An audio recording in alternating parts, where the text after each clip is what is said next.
Hello guys, நம்ம இந்த வீடியோவில் என்ன பார்க்க போகிறோன்னா நியூராலிங்க் அப்படிங்கிற ஒரு விஷயத்தை பற்றி தான். இதை யார் கண்டுபிடிச்சான்னு கேட்டிங்கன்னா எலான் மஸ்க் தான்.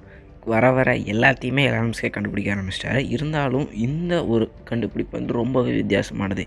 ஏன்னா இப்போ நீங்கள் ஏதோ ஒரு ஒர்க் செய்யணும், இல்லை ஏதாவது ஒன்று சர்ச் பண்ணணுமோ, நெட்டில் சர்ச் பண்ணணுமோ, நீங்கள் ஃபோன் எடுத்து அதுக்கப்புறம் அதை ஆன் பண்ணி நெட் ஆன் பண்ணி அதுக்கப்புறம் கூகுள் ஓப்பன் பண்ணி அதை சர்ச் பண்ணணும். ஆனால் யோசிச்சு பாருங்கள், நீங்கள் பிரெயினில் ஒரு விஷயத்தை ஒரு கொஸ்டினை நீங்கள் நினச்சோன்னா அதோட ஆன்சர் உங்கள் பிரெயின்லேயே ஆன்சராக கிடச்சா எப்படி இருக்கும்? இந்த மாதிரி ஒரு விஷயத்தை தான் எலான் மஸ்க் கிரியேட் பண்ண போகிறாரு. இது என்னென்னா ஏதோ ஒரு ரோபோட்டோ இல்லை ஏதாவது ஒரு மிஷினையும் நம்ம பிரெயின்லேருந்தே டேரெக்டாக கண்ட்ரோல் பண்ணிக்கலாம். இதுக்கு பேர் தான் நியூராலிங்க் அப்படின்னு சொல்லுவாங்க. இதை பற்றி தான் நம்ம இந்த வீடியோவில் பார்க்க போகிறோம். நீங்கள் நம்ம சேனலுக்கு புதுசாக இருந்தீங்கன்னா நீங்கள் பார்த்துக்கிட்டு ஃபேக்ட் மச்சான்.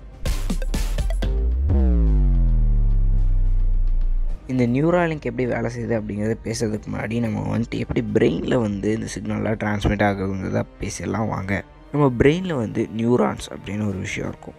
இந்த நியூரான்ஸ் நம்ம ஒரு மிஷினில் ஒயர் மாதிரி நம்ம எது ஒரு விஷயத்தை ட்ரான்ஸ்ஃபர் பண்ணணுமோ, எந்த ஒரு விஷயத்தை நம்ம மெமரி பண்ணணுமோ எல்லாமே இது மூலிமா தான் டிரான்ஸ்மிட் ஆகும்.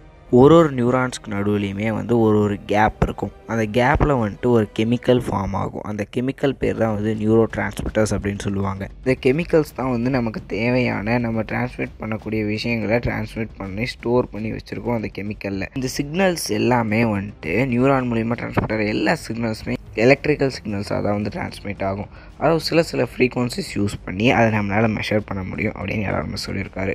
ஆனால் இதுவும் இப்போ நியூராலிங்க் எப்போ கண்டுபிடிச்சிருக்காங்கன்னா 2015 அந்த மாதிரி டைமில் தான் இந்த கம்பெனியை ஃபார்ம் பண்ணியிருக்காங்க. இப்போ வரைக்கும் அந்த எக்ஸ்பெரிமெண்ட் அதை பண்ணிக்கிட்டே இருக்காங்க. ஏன்னா இது ஹியூமன் பிரெயினில் பண்ணக்கூடிய ஒரு ஆராய்ச்சி.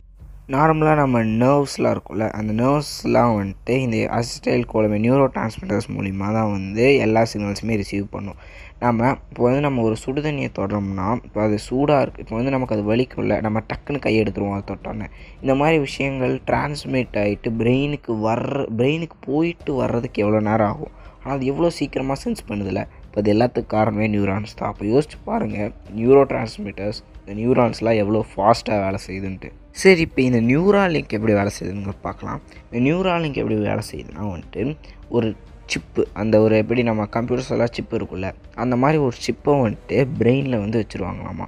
இது வச்சதுக்கப்புறம் நம்ம பிரெயினில் இருக்க நியூரான்ஸ் சொன்னால, அந்த நியூரான்ஸில் எந்த ஒரு சிக்னல் டிரான்ஸ்மிட் ஆனாலுமே ஒரு சில ஃப்ரீக்வன்சிஸ் யூஸ் பண்ணி அதை மெஷர் பண்ணி அதை அதை டீக்ரிப்ட் பண்ணி நம்ம என்ன நினைக்கிறோம் அப்படிங்கிறத அவங்களால கணிக்க முடியும். அதனால் இந்த மாதிரி ரோபோட்ஸ்லாம் வச்சு என்னால் அதை கண்டுபிடிக்க முடியும் அப்படின்னு எலான் மஸ்க் சொல்லியிருக்காரு. இந்த பிரெயினை பற்றிலாம் படிப்பாங்களே நியூராலஜிஸ்ட், அவங்க பண்ணலாம் கண்டிப்பாக. இந்த மாதிரி மங்கியில் வச்சு டெஸ்ட் பண்ணியிருக்காங்க. அதுக்கு அவங்க சொன்ன பதில் கிட்டத்தட்ட எங்களால் பண்ண முடிகிற மாதிரி தான் இருக்குது. இதே மங்கியில் அவங்க சக்ஸஸ் பண்ணிட்டாங்கன்னா கண்டிப்பாக ஹியூமன் பிரெயினில் டெஸ்ட் பண்ண ஆரம்பிச்சிருவாங்க. இது பண்ண ஆரம்பிச்சிட்டாங்கன்னா இப்போ நம்ம நினைக்கிறதும் கூட நம்ம கண்ணு முன்னாடியே நடக்கும். நியூராலிங்கை பற்றி நம்ம ப்ரீஃபாக பேசலாம். இந்த நியூராலிங்கில் கம்பெனியில் 90 எம்ப்ளாயிஸ் இருக்காங்க. இந்த கம்பெனி எங்கே இருக்குன்னா சான் ஃப்ரான்சிஸ்கோவில். ட்ரெயினில் ஒரு சிப்பு வைப்பாங்கன்னு சொன்னால, அந்த சிப்பு பேர் ப்ரோப். இந்த சிப்பு கோல்டால் உருவாயிருக்கும். அது மட்டும் இல்லாமல் சுற்றியும் 32 ஒயர்ஸ் த்ரெட்ஸ் மூலிமா ஃபுல்லாமே இருக்கும். இதெல்லாம் என்ன பண்ணுன்னா நம்ம பிரெயின் நியூரான்ஸில் ஏற்படுற வைப்ரேஷன்ஸை யூஸ் பண்ணி சென்ஸ் பண்ணக்கூடியது இந்த சிப்பு.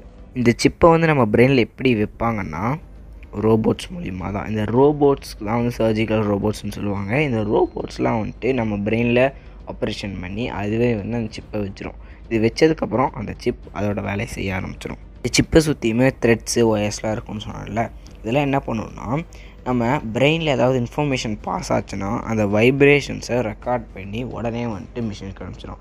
இவங்க என்ன பண்ணியிருப்பாங்கன்னா, இந்த மாதிரி வைப்ரேஷன் வந்தால் இந்த மாதிரி தான் அர்த்தம் அப்படின்னு சொல்லிட்டு அவங்க ப்ரோக்ராமிங்லாம் பண்ணி வச்சுருப்பாங்க. அந்த ப்ரோக்ராமிங் யூஸ் பண்ணி அந்த மிஷின் கண்டுபிடிச்சோம். இந்த மாதிரி ஏஐயில் இருக்கும், ஆர்டிஃபிஷியல் இன்டெலிஜென்ஸ் இருக்குல்ல, அது கண்டுபிடிச்சிடும். அது கண்டுபிடிச்சிட்டு இந்த கமெண்ட் சொல்கிறாங்க அப்படின்ட்டு அந்த கமெண்ட்டுக்கு ஏற்ற மாதிரி அந்த ஏஐ ரெஸ்பான்ஸ் பண்ணும். இது மூலிமா என்ன யூஸஸ்னால் இப்போ நம்ம எந்த ஒரு யோசிக்கிறோமோ, ஏதாவது ஒன்று நம்ம மெமரி பண்ணணும்னா நம்மளோட திங்கிங் கெப்பாசிட்டி எல்லாத்தையுமே அதிகமாகிறதுக்கு வாய்ப்பு இருக்குது. ஏன்னா நம்ம பிரெயினோட கரெக்டான அனாலிசிஸ் கிடைக்கும்போது நம்ம டீச்சர்ஸாக இருக்கட்டும், அந்த மாதிரி நமக்கு சொல்லித்தர்றவங்களுக்கு இவங்களுக்கு தான் சொல்லித்தரணும் அப்படின்னு ஒரு அனாலிசிஸ் கிடைக்கும். இந்த மாதிரி விஷயங்கள் கூட இந்த நியூராலிங்கில் யூஸ் பண்ணிக்கலாம். இன்னொரு நியூராலிங்கோட யூஸஸ் என்னென்னா, நம்ம ஏதாவது ஒரு ரோபோட் யூஸ் பண்ணாமல் இல்லை ரோபோட்டிக் ஆர்மாக இருக்கட்டும், அந்த மாதிரி ஏதோ ஒரு விஷயத்த நம்ம வந்து யூஸ் பண்ணுறதா இருந்தால் நம்ம பிரெயின்லேருந்தே டேட்டா கனெக்ட் பண்ணி யூஸ் பண்ணிக்கலாம். ஏன்னா நம்ம போய் பட்டன்ஸோ இல்லை கண்ட்ரோல்ஸோ அவங்களுக்கு ஒன்றும் தேவையே இல்லைல்ல. ஆனால் என்ன தான் யூசஸ் இருந்தாலும் டிஸ்யூசஸும் கண்டிப்பாக ஒன்று இருக்கும். அது என்னென்னா வந்துட்டு இப்போ வந்துட்டு நம்ம அந்த சிப்லாம் இருக்குல்ல, அந்த சிப் வந்து கம்ப்யூட்டர் கூட தான் கனெக்ட் ஆகிருக்கும். அந்த கம்ப்யூட்டர் கண்டிப்பாக இன்டர்நெட்டோட கனெக்ட் ஆகிருக்கும். அப்போது இந்த கம்ப்யூட்டரை யாராவது ஹேக் பண்ணால் நம்ம பிரெயினில் என்ன யோசிக்கிறோம் அப்படிங்கிறதையும் அவங்களால எடுக்க முடியும். ஏற்கனவே நம்ம ஃபோனில் ப்ரைவசியே இல்லாமல் போயிடுச்சு. இப்போ இதில் இன்டர்நெட்டில் கனெக்ட் பண்ணால் ஒருவேளை நியூராலிங்க் டைரெக்டாகவே நம்ம என்ன நினைக்கிறோன்னு தெரிஞ்சுக்கிட்டா அவங்க வந்து ஆட்ஸ் ப்ரொமோட் பண்ணுறதுக்கும் இல்லை தேர்ட் பார்ட்டிஸ் கிட்ட விற்கிறதுக்கும் அவங்களுக்கு எவ்வளோ நேரங்க ஆகும். இன்றைக்கி பார்த்த விஷயங்கள் உங்களுக்கு பிடிச்சிருந்தா லைக் பண்ணுங்கள். அது மட்டும் இல்லை, எந்த விஷயம் உங்களுக்கு பிடிச்சிருக்கு இல்லை ஏதாவது ரிவ்யூஸ் சொல்லணும்னு நினச்சிங்கன்னா கமெண்ட் பண்ணுங்கள். மறக்காமல் சப்ஸ்கிரைப் பண்ணுங்கள். ஏன்னா நீங்கள் பண்ணுற ஒவ்வொரு சப்ஸ்கிரைபுமே எங்களுக்கு மிகப்பெரிய மோட்டிவேஷன். இந்த விஷயங்கள்லாம் உங்கள் ஃப்ரெண்ட்ஸுக்கு தெரியலனா ஷேர் பண்ணுங்கள். தேங்க்ஸ் ஃபார் வாட்சிங்.